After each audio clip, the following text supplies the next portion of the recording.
Trailblazers and Newcastle crew members. Welcome back to the Newcastle Crew Podcast, which of course is a Southgate Media Group podcast dedicated to all things Constantine. I am Lilith, and joining me as always is... Hey everyone, it's Phil. Up for discussion today is another super great issue of the Saga of Swamp Thing, number 41. I can't wait to talk about this one. This one gets even creepier and spookier because it's voodoo, people. And we're in Louisiana, which is like my favorite backdrop for Swamp Thing. The name of this issue is Southern Change. I would have preferred Southern Comfort. This podcast is not sponsored by Southern Comfort, but if they want to, we're open to it. Anyway, yeah, I like this one. Oh, that was funny. What did you think of this one? I liked it. We're back into the sophisticated suspense, because I know I said last time it reminded me more of a superhero story. This is back into the that whole supernatural, what's going on. This is, well, like they say, suspense. But that cover gets to me, because it's like, I know that voodoo doll's supposed to be. That's what I was thinking. I was like, I know it's supposed to be Swamp Thing, but it looks like the Grinch. Oh, too bad we didn't make it in time for Christmas for that one. That's totally going to be the episode artwork, by the way. You guys, just look at the picture and you'll see it. The little blurb for it is a voodoo ritual release ancient memories and violence on the set of a soap opera. On a real southern plantation, set in the days of slavery. What could possibly go wrong? that is like, I want to see a movie of this one, because that's like a really interesting premise, actually. And we open this one with like a narrator asking what the dead think about, and how they try to rest, and if they talk, what would they have to say? And then we're just like kind of creeping through this old dilapidated plantation mansion, and it's just like, oh my god, you couldn't set a better mood of suspense, right? It's like, oh, it's a plantation, we're in the deep south, are we about to see some ghost slaves get revenge, man? Right, the whole time that's what you're thinking. You're just like, oh, who's gonna get hit with a cast iron skillet? Well, yeah, I mean, the setting's spooky enough, and then it's like, oh, you're dealing with slavery and stuff. It's like the same thing, and like they've talked about on Howard Stern sometimes. You're like, well, who was the executives who thought the idea for Hogan's Heroes was a good idea? Where should we set this comedy? Oh, in a concentration camp. Yeah, that's funny. Yeah, but no, this is the thing about Swamp Thing, why they call it sophisticated suspense. They do kind of try to tackle taboo issues in a really like well-rounded manner, like the thing with the menstrual cycles and the werewolf analogy, and like basically a domestically abused woman and she gets her revenge kind of thing. Mm-hmm. So I mean, I can appreciate that. And like I said, this is supposed to be a superbly heavily like male demographic, so I'm always surprised at the choices that they make, but not really, because Alan Moore is obviously British, and British people like to kind of poke at the edges of society and be satirical and things of that nature, so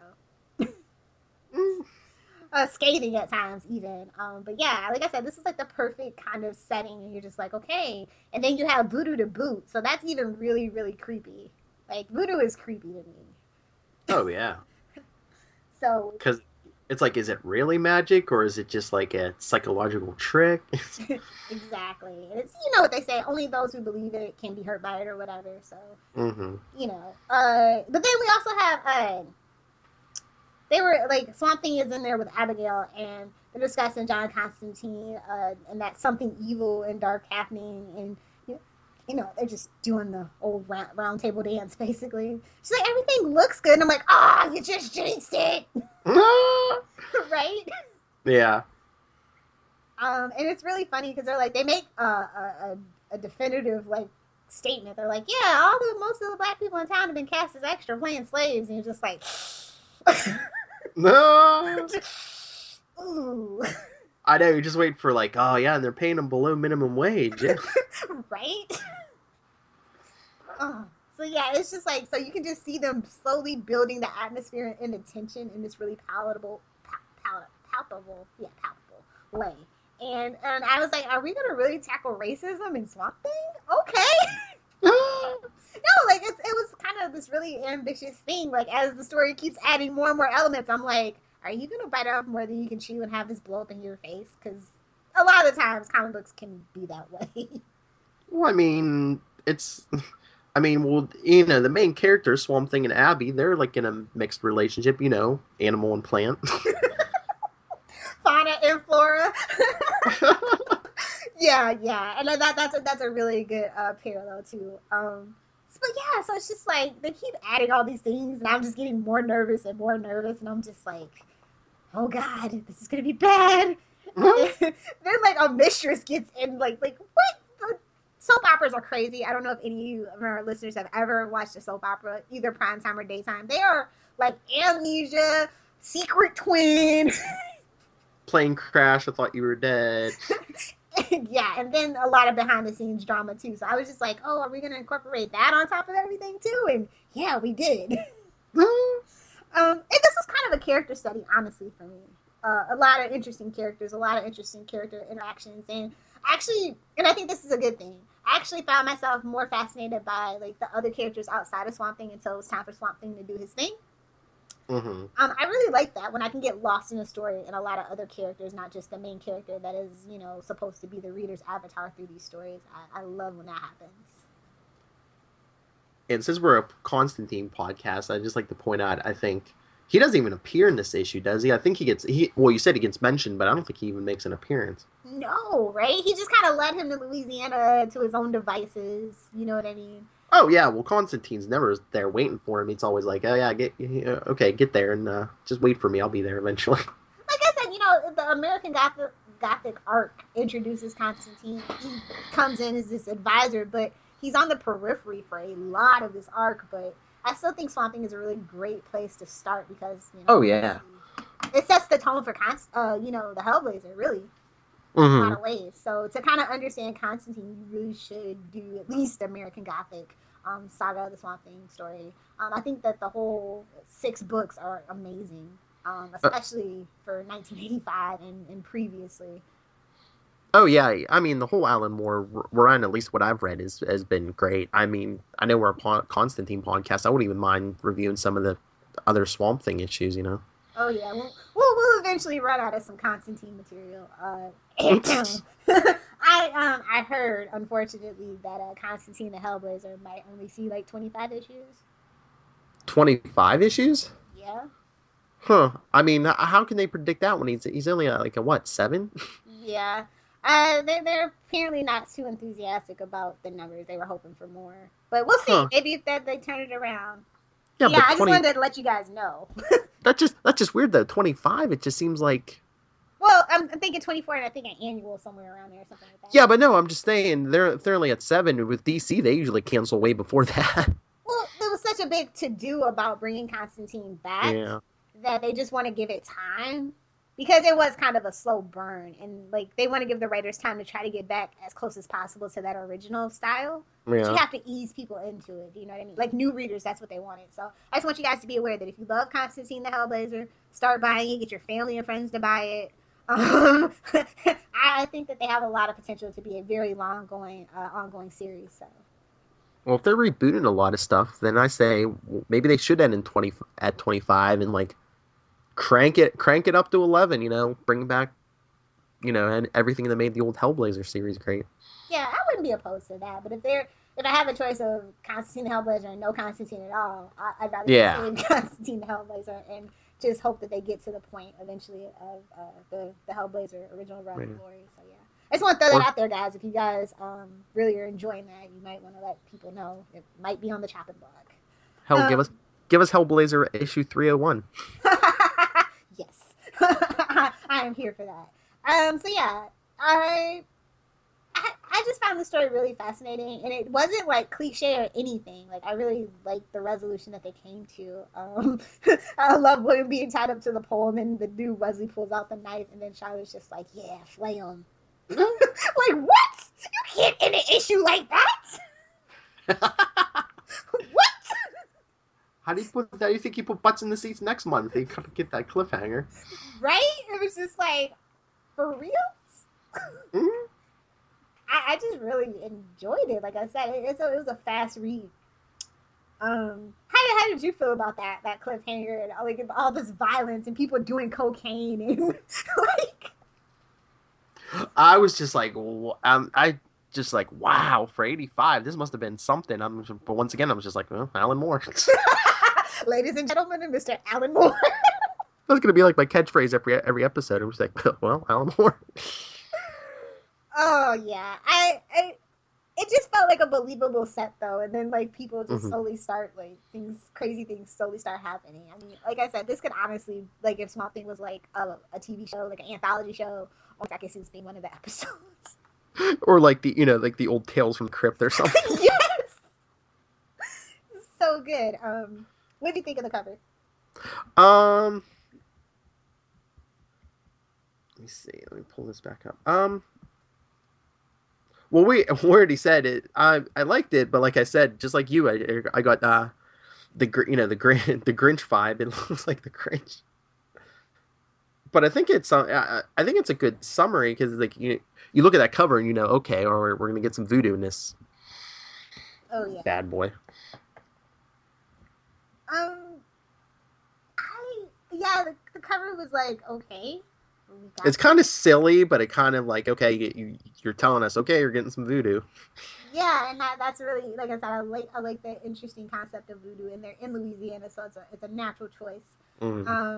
But yeah, it just was like okay, like I didn't know what to expect. I was just like, how is voodoo gonna be used? And then like, cause I heard him not pop at midnight before I previously started reading this, I was like, does he make an appearance in this? Or like I kept like speculating about what was gonna happen, and they went the other way with it, and I enjoy when a story isn't predictable. So. Hmm. I'm just, in a way, I don't say this a lot about comics a lot, but I'm glad I didn't read this when it originally came out in '85 because I was like 7 years old, and I don't think I could have appreciated this series as much as I do now. Mm-hmm. Hmm. I totally agree. Um, but yeah, like they did a lot of like detail shading. I really enjoyed the artwork in this one. The use of like they made really great use of the page. There weren't any like splash pages that I remember, and I'm looking. Uh, but I thought that the title page was amazing with all the tombstones and the creepy trees with the mansion in the back. Oh yeah. I really enjoyed that, and I enjoyed when Abby fell in the water. Like I like that whole little insert of what's going on with them while everything else is falling to hell. It's like you're always swimming, Abby. God, think about it. Almost every single issue she's been in the water of this arc, whether her own free will or not. He's like the earth elemental. She's like the water elemental. Apparently. But yeah, so lots of interesting choices with the artwork in this one. The next issue is called Strange Fruit, and I'm just like, is he gonna get lynched? Is that what's gonna? Oh God! Are they gonna eat him?